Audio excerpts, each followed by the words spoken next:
Good evening, Viola Lopez. Thank you for coming.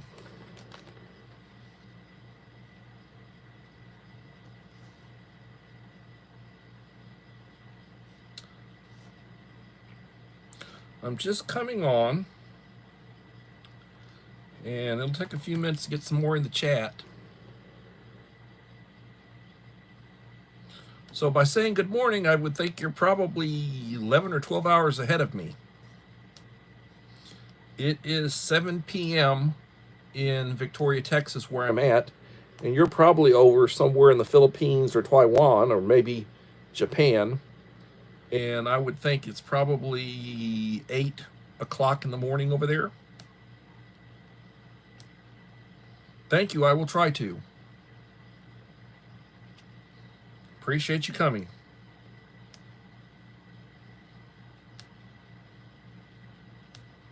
9 a.m. in Hong Kong. Okay, well, you have a blessed day. Enjoy your weekend.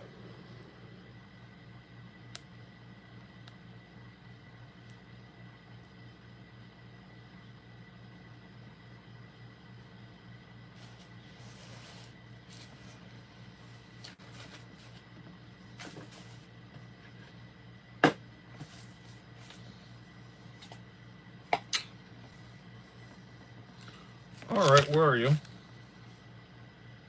Uncle Al died Bullfrog 79. Thank you for coming.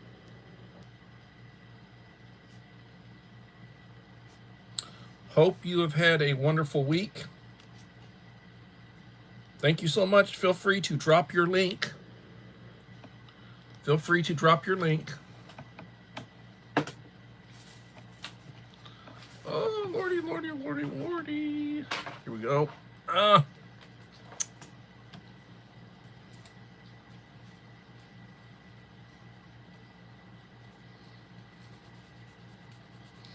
I appreciate the support, and I try to support those who support me. And here I am. My nails bother me sometimes. I feel like I gotta hangnail some. Nailing, filing. Heck of a time to be doing it. Waiting for a few more people to get into the live stream.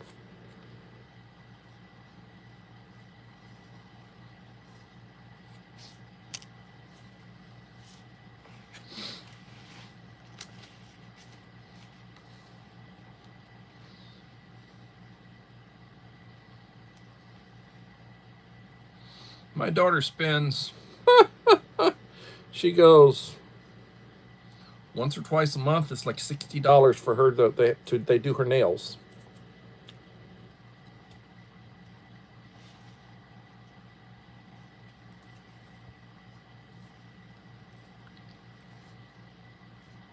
Uncle Al, how are you doing?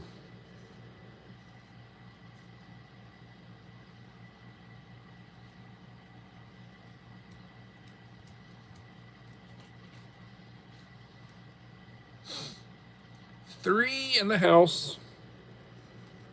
4 likes. I did not do a post that I would be on tonight. I did not do a post that I would not be on tonight.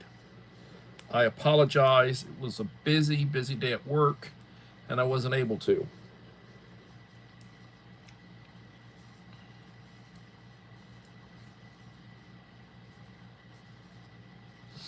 And I've missed a couple of nights. My last live stream was on Tuesday. Didn't do one Wednesday, didn't do one last night. Well, I am glad you are still around. You are a blessing and a benefit to those who know you, Uncle Al.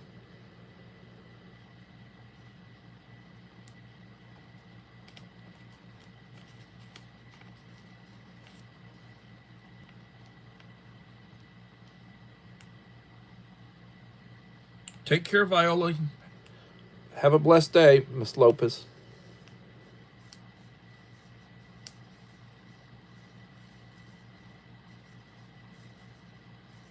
Thank you.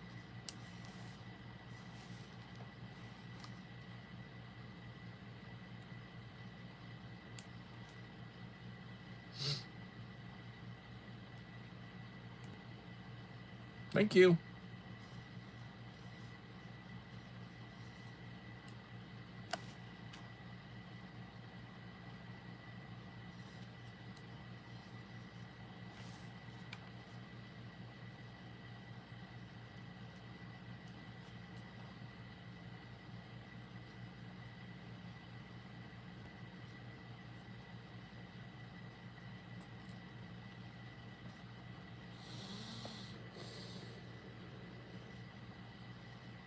Yeah, there are some lurkers. Oh, some of my friends lurk. Oh, man.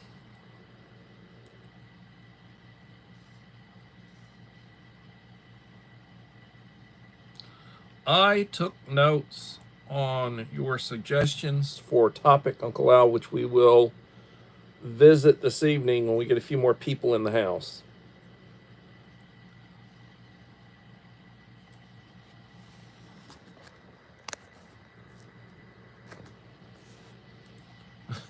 Need to kill the volume on that.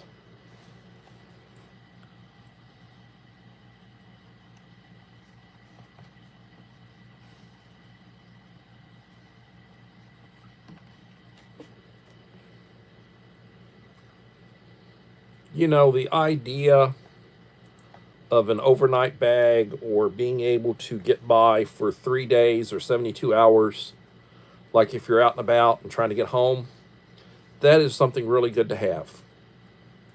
Also, what you carry in your pocket is something really good. I really appreciate your counsel on that, Uncle Al. I need to do an update on my carry bag, the one that I have, the one that I have prepped for my wife and my daughter.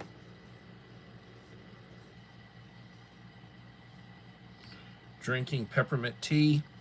I was drinking some Milo's half and half sweet tea and lemonade. Good to the last drop.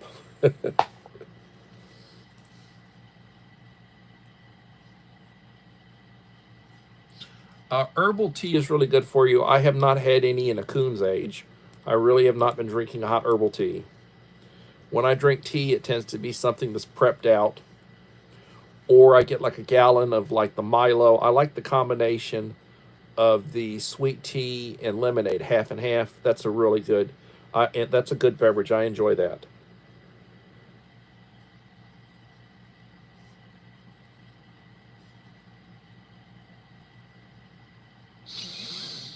Oh, Lordy. It is a slow night.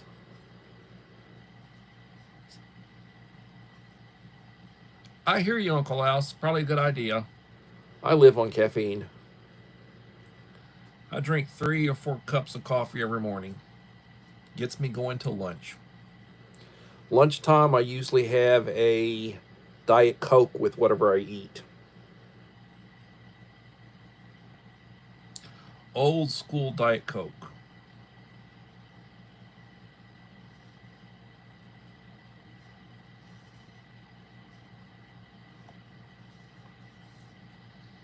This was a slow night. If it stays slow, Uncle Al, I'm going to cut it off probably in about 20 minutes. We'll do 30 minutes then.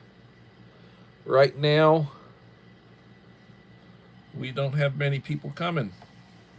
Hello, little lone prepper. Thank you for coming.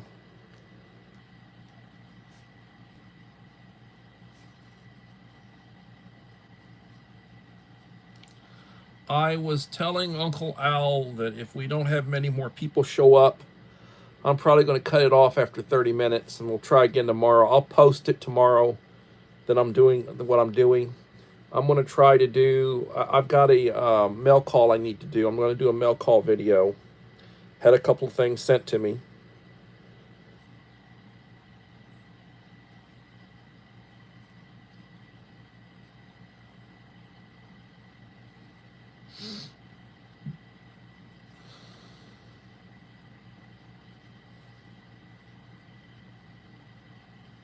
Hope y'all have had a good week. I am ready for the weekend.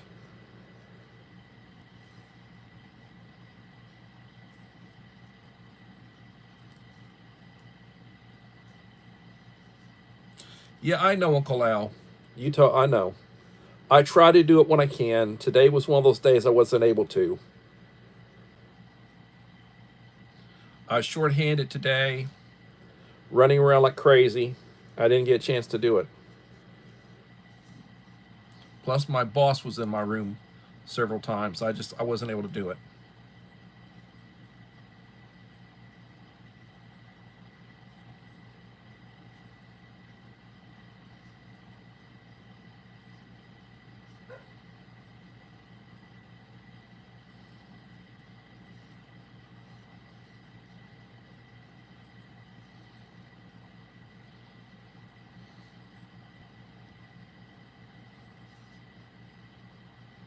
It is a very slow night.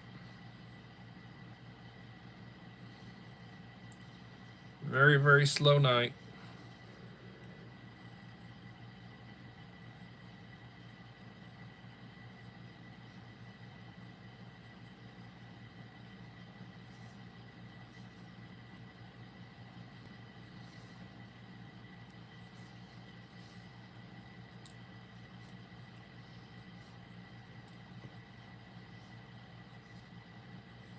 Yes, so am I.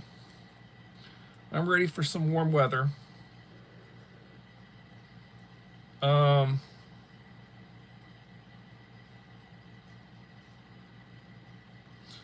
First aid class is good. You need to periodically update your training. Hello, KP Heathen.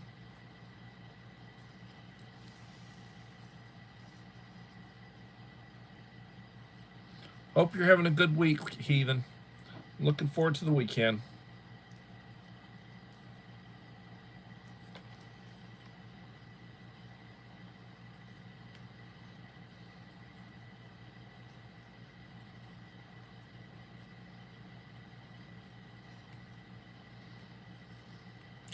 I will tell you when it comes to certain things, because I've done it.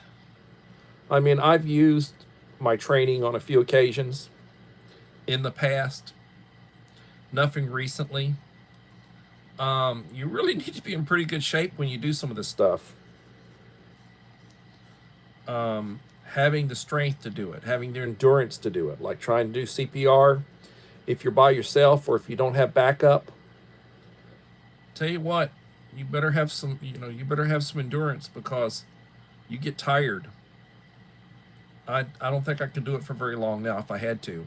I would try, but I don't, I don't have the energy that I used to have. I don't think I would have the endurance to do it for an extended period of time.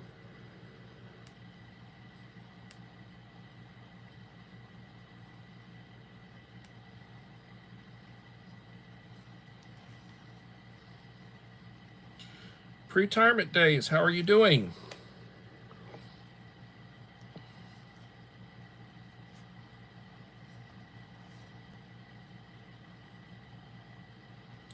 Good to see you in the house.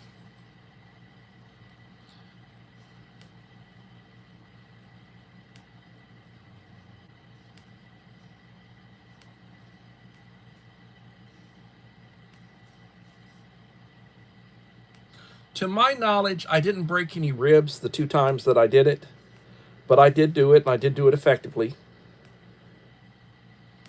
I did have EMS coming, and they did get there pretty fast, within 6 or 7 minutes.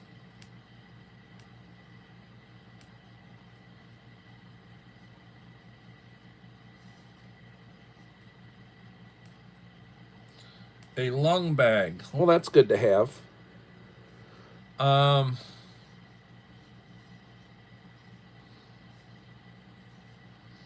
don't expect that if I was out and about that I'd have something like that with me. A lot of people carry these little shields that you put up. You basically deploy it and you put it over their mouth and you breathe, so you're not touching their lips or you're not, because of diseases and various things. I didn't have those when I did that either, and that was like more than 30 years ago. Both occasions, I was in my late 20s when I had to do it. When I was about 40 years old when I had to do the Heimlich maneuver at a cafeteria on a lady.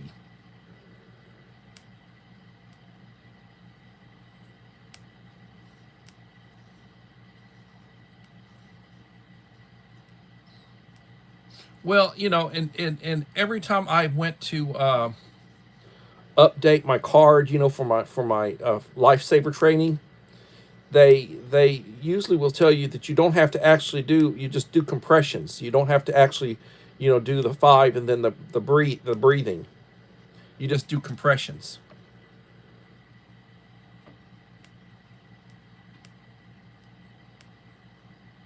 Yeah, it was in the 60s here today.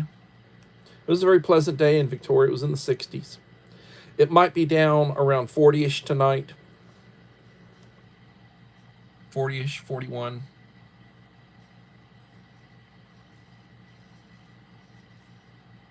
Well, I'm blessed. I have all my teeth. I don't have my wisdom teeth. I had those removed when I was about 30, but I have all my remaining teeth. I might be bald and I might be blind, but I've got good teeth. You know, that's the way it tends to work. A lot of times people have really nice hair and their teeth are horrible.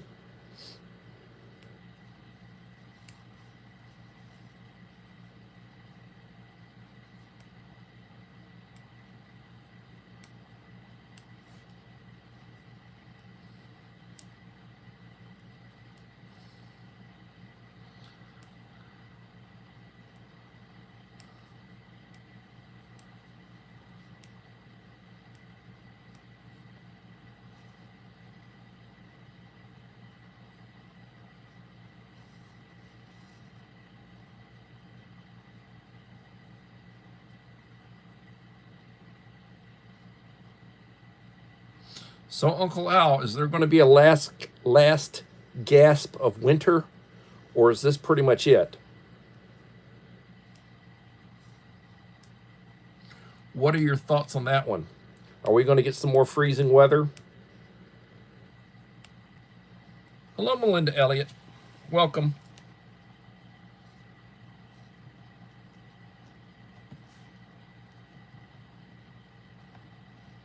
Hope you're doing well.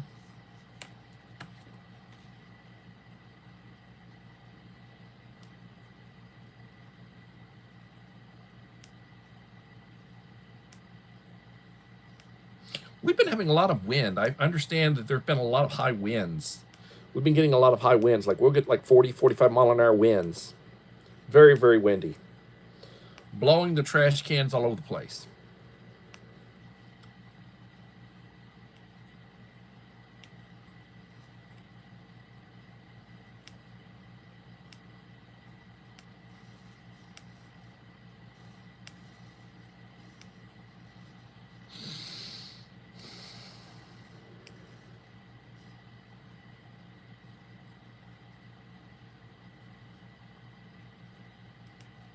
Had a little bit of rain. A little bit of rain. So this probably tomorrow. Well, I'm going to try to do 2 things tomorrow if I can. Well, 3 things. I got to finish the daughter's income tax because I do her tax. I got to get the daughter's income tax ready to go out. I've got to get Dave's box done, and then I've got to video that one. And then I've got a couple of I've got some mail call. These are both from Myra.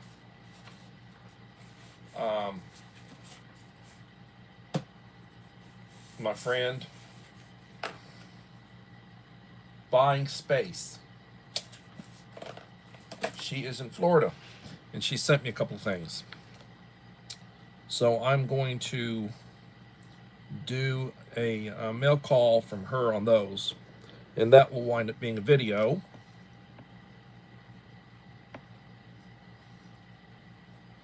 Joseph Moore in the house. Thank you for coming.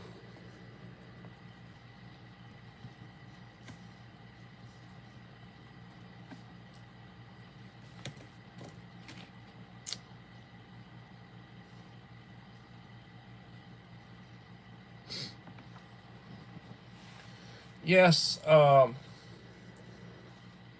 we're getting warmer weather now.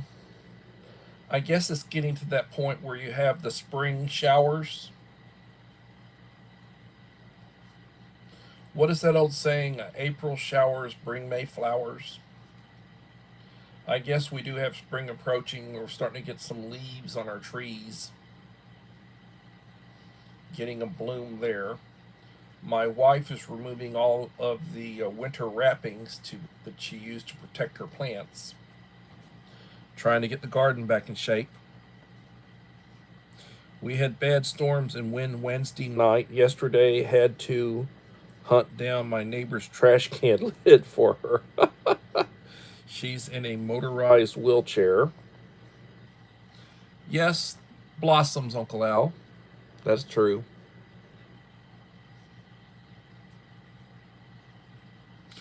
I've got a good topic. Uncle Al had provided me. We communicate, and what he had suggested, and then he was talking about 3 levels of survival, the survival pyramid, and I think I'm going to save that topic for tomorrow. I'm going to announce it. I'll do a post tomorrow noonish, and I'll put a little preview in it, and hopefully we'll have more people in here. Right now I'm showing 7 in the house, and I figure that hello mom of 4 boys, hello Rachel. I'm thinking that maybe people are out and about on their Friday night date night or whatever, or they're out at games with their kids or some such. So I think from the amount of effort that Uncle Al did providing me with information, my notes and everything, because I've got notes, and I got notes in the back. You know, I'm thinking I'll hold up on it, and we'll go through that tomorrow. But I am appreciative of y'all being here. I'm really enjoying doing live streams. I did not do one last night. I did not do one Wednesday. My last live stream was on Tuesday. And I feel bad about not being able to be more consistent as far as my live streams, but with my job, work, it's that time of year. We're getting ready for testing, and we're doing benchmark testing like this coming Tuesday and Wednesday. I'll probably spend half the day in the morning testing an 8th grader. 8th grade in Texas test all 4 core subjects. So I'll be doing benchmark testing for social studies and science on Tuesday and Wednesday of this coming week. And it'll probably take me till noon to do it, because the student I'll be testing will take his time. He did really well in the math benchmark and passed it, and very proud of him. And they just want to give them the opportunity to, and they want to see how they're doing prior to the STAR test, because when the students take STAR test, it'll be this summer before results come back. So we really won't know how they did on the overall official STAR test until the fall. You know, we'll have a 2.5 month summer vacation, and then we'll come back in August. You know, we'll have all of June, all of July, and we'll come back like on the 10th of August. And you know, it is what it is. But you know, your bread and butters, you get rated based upon your school attendance. You get rated based upon certain things they rate you on, and how your students perform on the state test, and then there are expectations for attendance. If the child does not have over 90% attendance, that's a bad thing. You want to have at least 90%. They'd like you to have like about 92% attendance. And the idea there being if you've got 90% attendance, that means that 10% of the days that school is in session, you're out. I, knock on wood, since I come back out of retirement last year, I haven't missed a day of work. My last year, my campus had 86% staff attendance. 86. The staff attendance was worse than the students. 86%. Not mentioning the name of my school.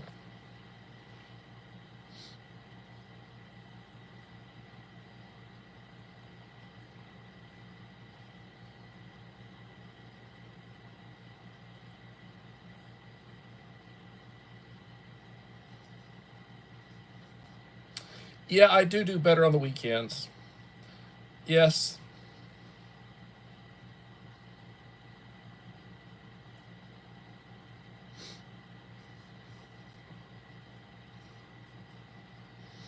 Uncle Al does not like me reminiscing, but I will point out that I put 30 years in education, retired, was out for 5 years, and then I came back last year. So, 23 of those years I was an administrator, so I could tell you I went to just about every game there was. Usually Tuesdays and Fridays are game nights. And then sometimes Thursdays. Like they have football. So if they have football, you'll have your freshman or your JV play on Thursday, and then your varsity plays Friday night. And then like with basketball, larger schools, you'll have a varsity, a junior varsity, and a freshman, and they each play. They start in like about an hour apart. You're there for 3 hours. They'll oftentimes start at 5 o'clock.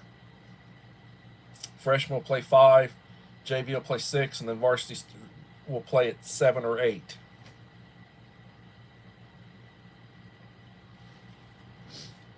Larger schools. Smaller schools just usually have one squad, and they'll be all together. They're all together.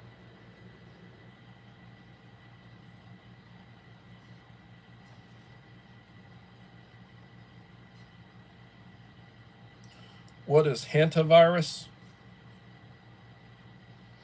I saw a news report that said Gene Hackman's wife died of hantavirus about a week before he died. He had heart failure and severe dementia.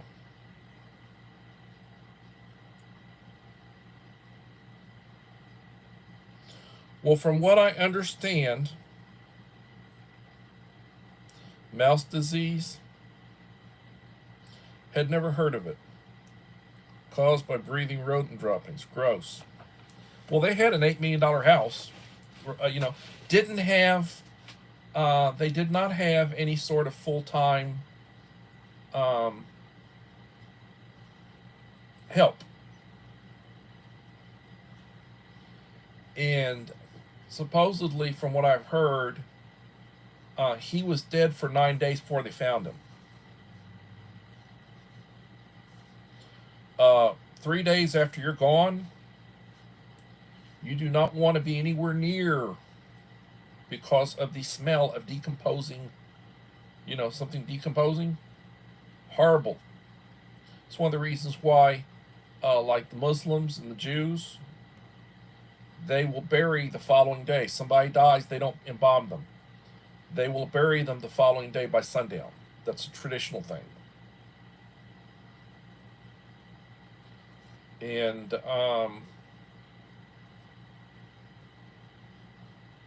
just horrible. Horrible.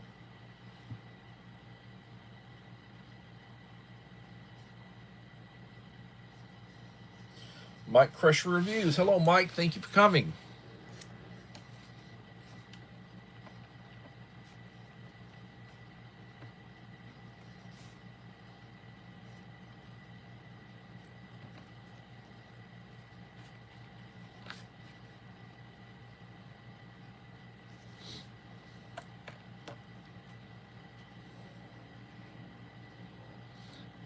6 in the house, 11 likes. Hello, Mike. Have you put out anything new? I need to go check.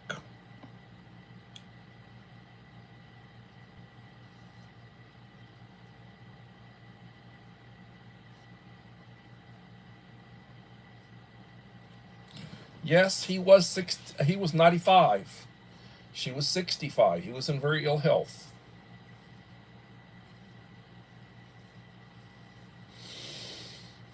But, considering how wealthy they were, how wealthy he was, you would have thought he would have had full-time live-in help.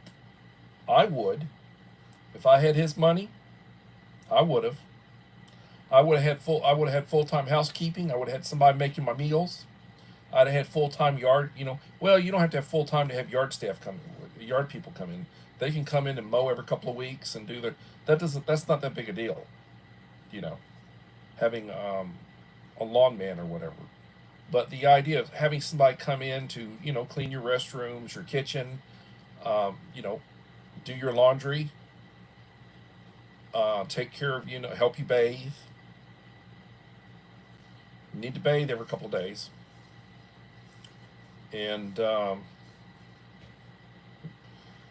make sure, there are people with home, there are people who are, poor, who have home health care where they have providers and they have people who come in, they have nurses who come in and check their blood sugar, if they're diabetic, and they make sure they take their medication. They'll come in a couple of times a day to check that, make sure my mother-in-law passed away at 80, and she had an LVN that would come in twice a day to check on her and to make sure she, did her blood, did her blood, made sure she got her insulin, her medications and everything. Took her. Logging her, taking care of her, what's her blood pressure, various stuff, and took her very good care of her. So I don't understand that they weren't getting better care.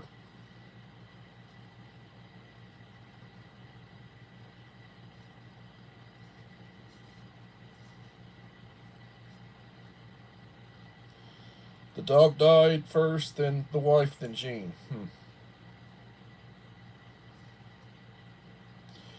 Very, very bad. They cut the interview before they said about the dog, but it was trapped in a crate because of a veterinary procedure. She picked it up a couple of days before she died.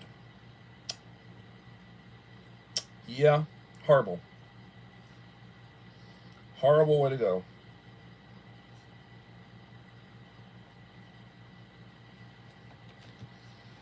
Horrible way to go.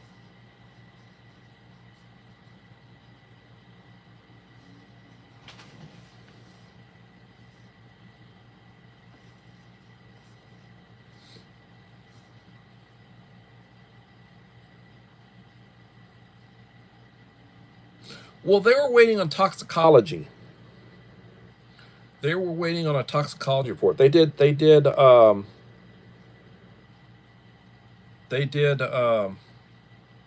autopsies, of course, and I'm sure it would have been a closed casket type if they didn't cremate them.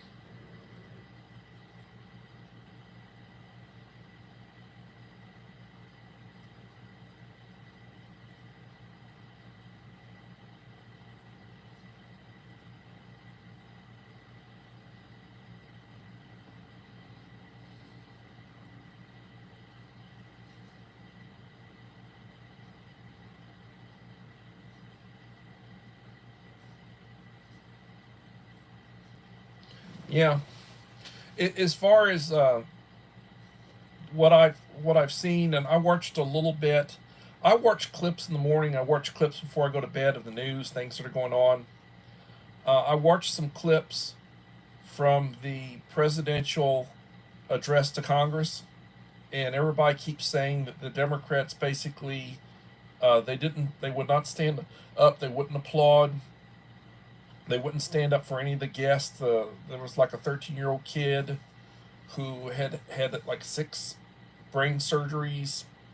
He wants to be, I think, police or something. I saw that. Um, they had some guests there, like Lincoln Riley, the girl who was killed by a illegal immigrant. Um, Her mother, I think, was there. A couple members of her family were there. They would not stand for her.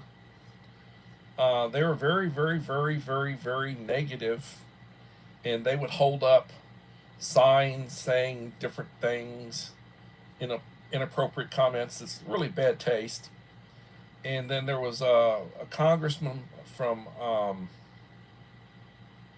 Texas, my own state, Al Green, I believe his name is, and he had a walking stick, and they threw him out because he was very disruptive, and they threw him out. And then I saw where they censored him today, which the Democrats basically supported him, and then he was censored by the Republicans. A censor doesn't do anything, it's just like a slap on the wrist.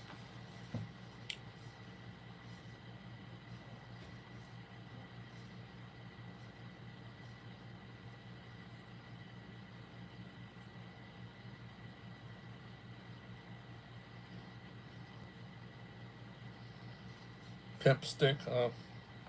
Well, I will say this: a walking stick or a cane. My mother had one of those. Matter of fact, I think I still have it, and it was a generic one. It wasn't an expensive one. It was one she probably a $20 one, $25 one. I don't know what they cost now, but I still have it. And if you have been trained to use it, that makes a pretty good defensive weapon. If you know how to use it, that you can defend yourself with that. You can certainly, discourage a dog or an animal a little animal from trying to attack you. But if you know what you're doing, you can use it quite effectively to defend yourself and to help you from falling down.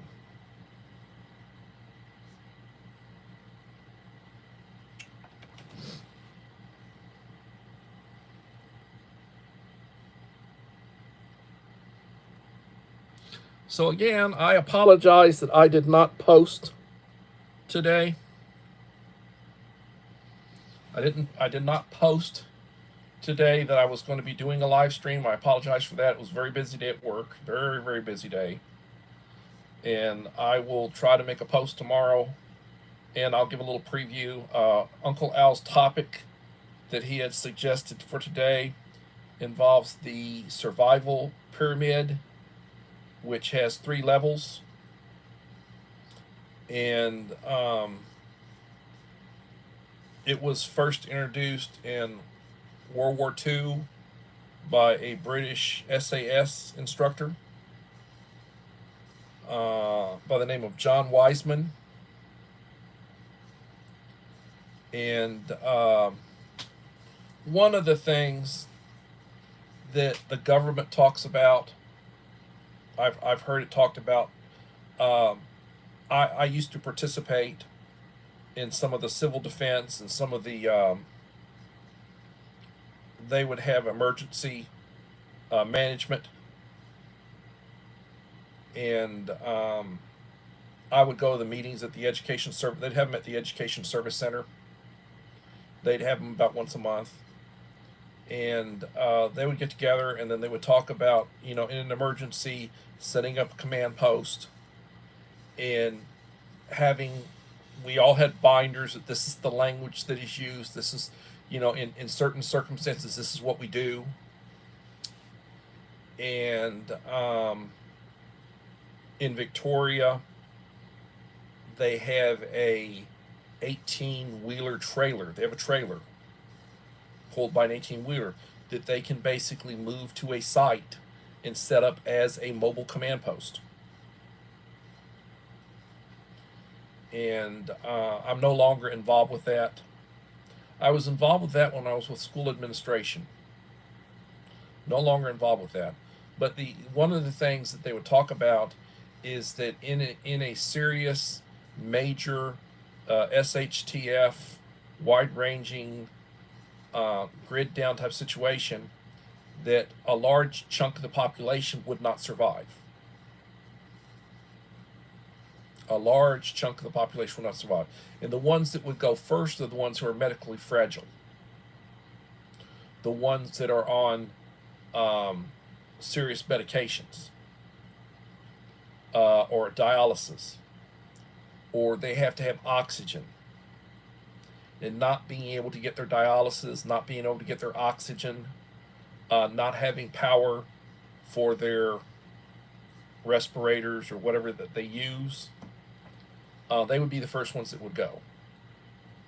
And then it would basically extend out based upon circumstances. Like, you take life-saving medications, sustaining medications, and you don't get those medications, how long do you think you're going to live?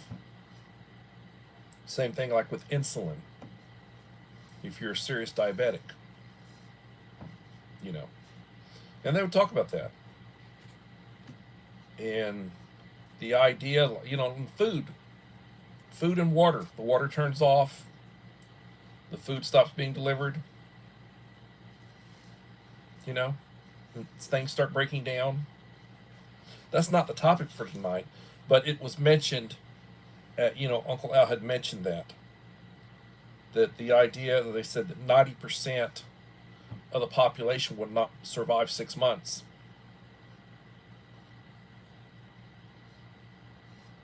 Yes, the very young too. That is true.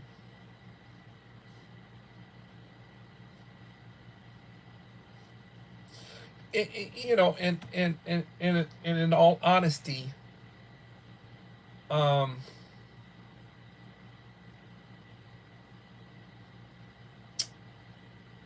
society starts breaking down, then the crime, the looting, the you have something I want, so I'll take it and I'll use force. The elderly part of the population, they won't last. All these people who are on blood pressure medication, when their blood pressure medication supplies run out, how long do you think they'll last?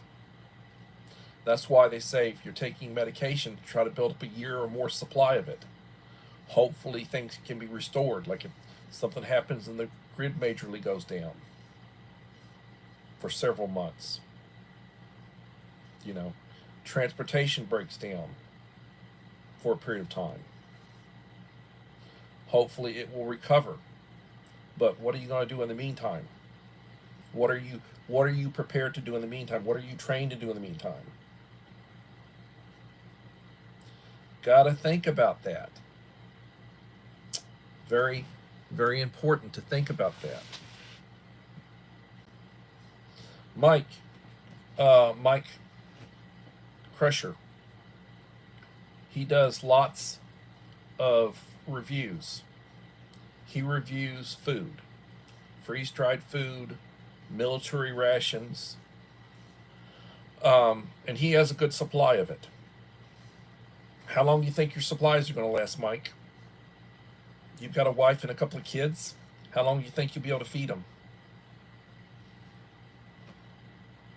How much water do you have stored? Do you have access to water, fresh water, clean water?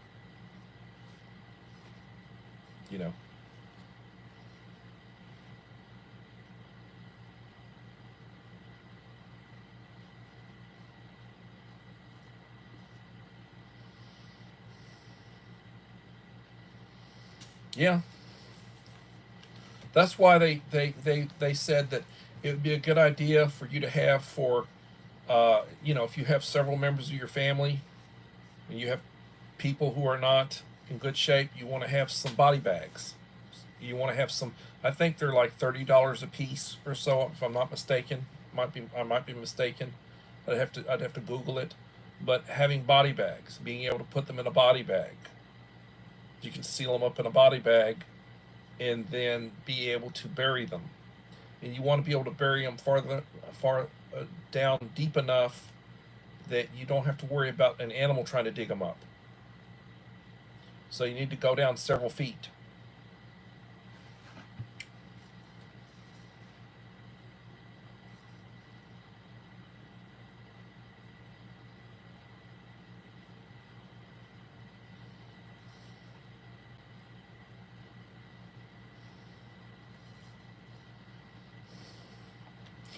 Uncle Al thinks big. Yeah, backhoe. During the pandemic, they were using dozers to dig mass graves.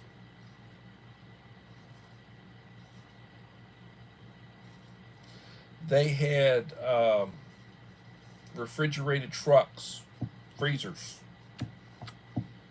trailers. They had powered. They were storing bodies.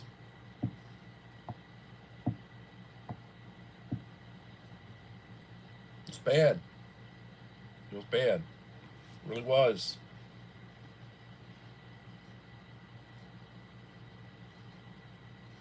The other thing about during the pandemic, like with my mother-in-law, they said she died of COVID, and the thing was, she had a stroke, was in the hospital in ICU, and then while she was in the hospital, she developed COVID. She got it while she was in the hospital, and she wound up dying. So they said cause of death was COVID, but she'd had a massive stroke. But because she tested positive for COVID, they said cause of death was COVID. And when that happened, uh, they didn't know what to do, and they didn't have a funeral. They weren't able to have a funeral. And what they did was they wound up, a couple of weeks later, when they released the body, it went to a funeral home and they cremated it, and then they wound up having a memorial service. A couple of, it was like a month. She'd been gone a month before they had her funeral. They had a memorial service, and then they buried her cremated remains in a, you know, family plot.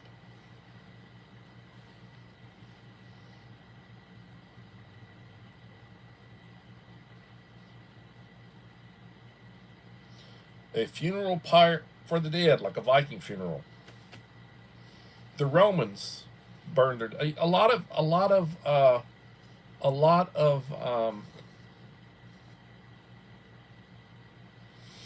cultures, like the Asians, they will cremate. They burn their dead. They cremate them.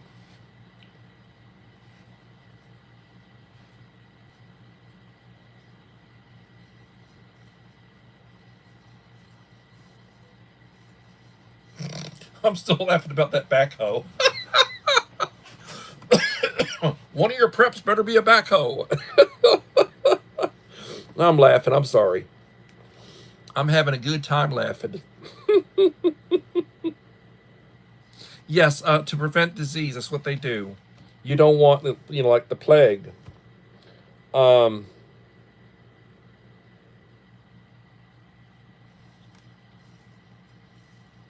Mice, you know, and fleas and such on the mice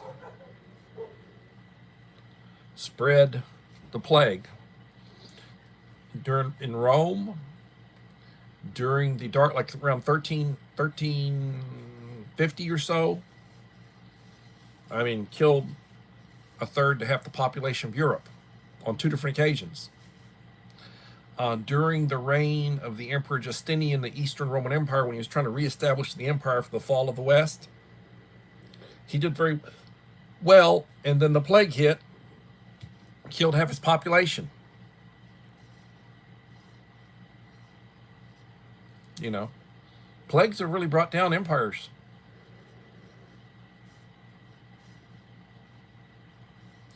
Wipes out, just wipes out towns, villages, towns. They didn't know about that stuff. They didn't know. They thought it was bad air. You know, somebody cut the cheese and somebody breathed it, and that was it.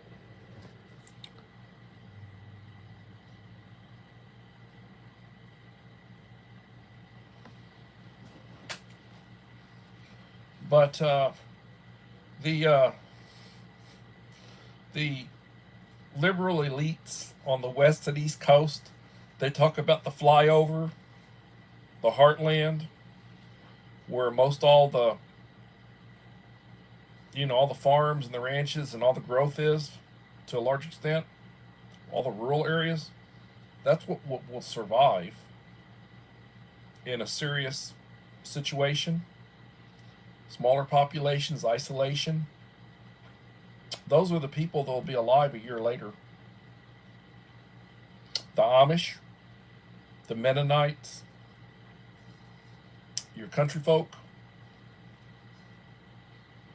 those are the ones that are likely, because they've got the skills. I mean, they can live 150 years in the past.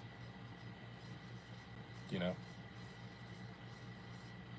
they can live, they can go back to the horse and buggy. They grow a lot of their food.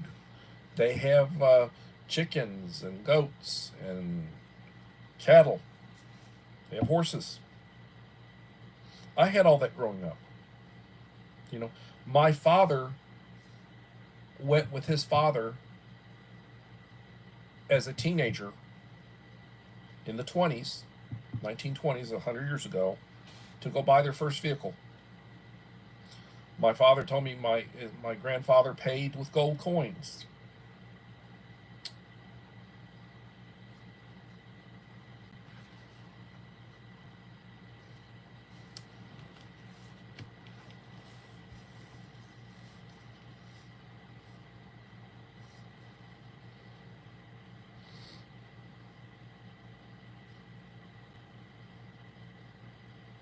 So tomorrow we'll talk about that topic. I'll do a post on it.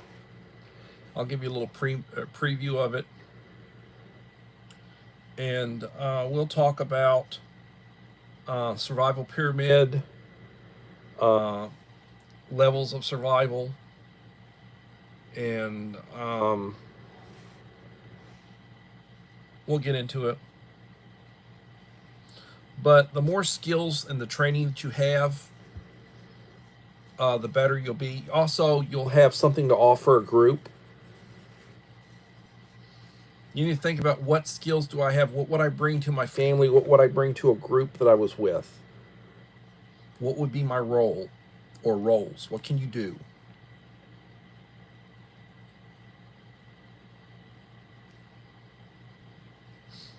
That's part of that survival pyramid.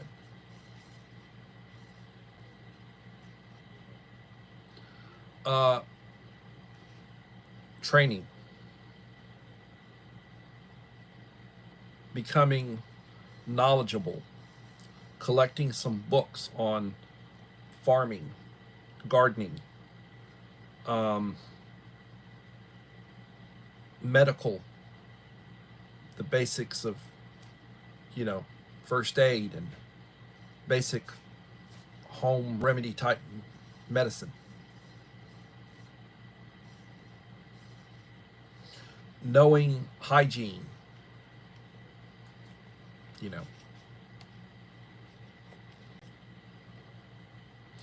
basic mechanical skills, being able to repair, work on a small engine.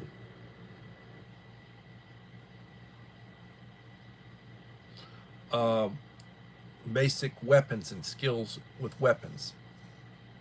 How to butcher. Canning. How to can. My wife wants me to work with her in canning. I told her my mother used to can. We're talking a long time ago. So my thing about canning would be, is basically, I'll get a book, I'll read up on it, and then I'll try to help her with the basics. I said, well, my mom used to can like preserves. She would have like peaches and plums and various, and she would can, and she would do preserves, like figs. And that's what I remember about her canning. Well, I'd like to do pasta and pasta sauces and like meat, canned meat and such. So I'll have to do some reading up on that.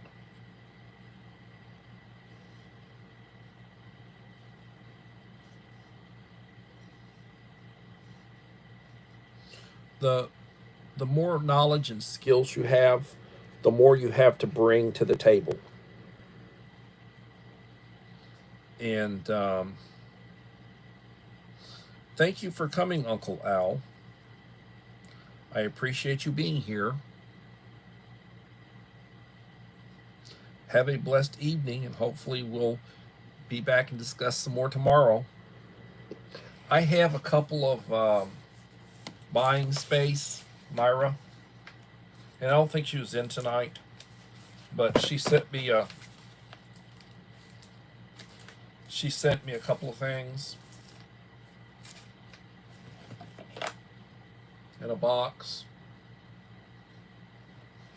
and I'll be doing a mail call tomorrow. I'm also going to try to get Dave's box loaded up. I'm going to do a video on that, and then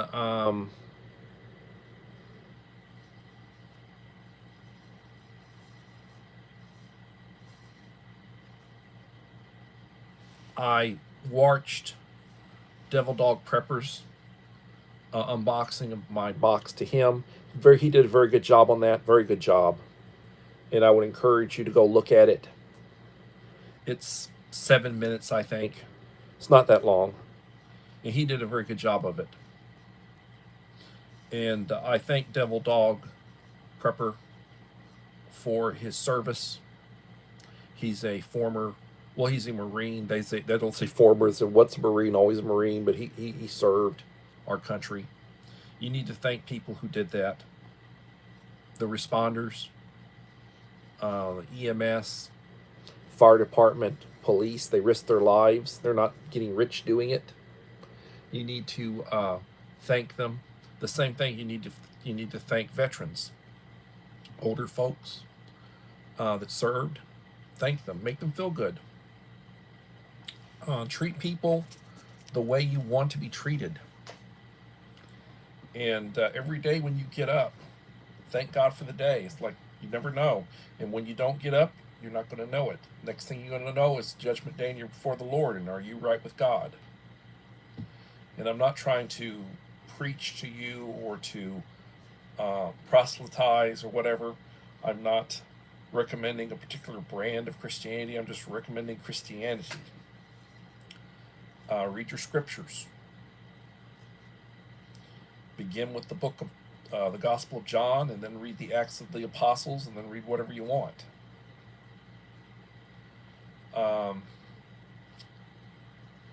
We have an obligation to teach the next generation. Whether you're a parent or a grandparent or you're single and you've never had any children, you can still mentor people who are younger than you. Set an example for them. Teach them by doing. Lead by example.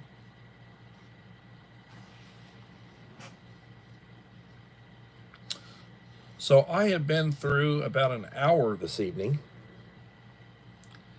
and I've had 13 likes come through and 6 in the house right now.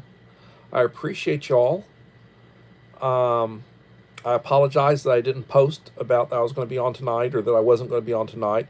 I did not do a live stream last night. I did not do a live stream Wednesday. The last live stream I had done was Tuesday.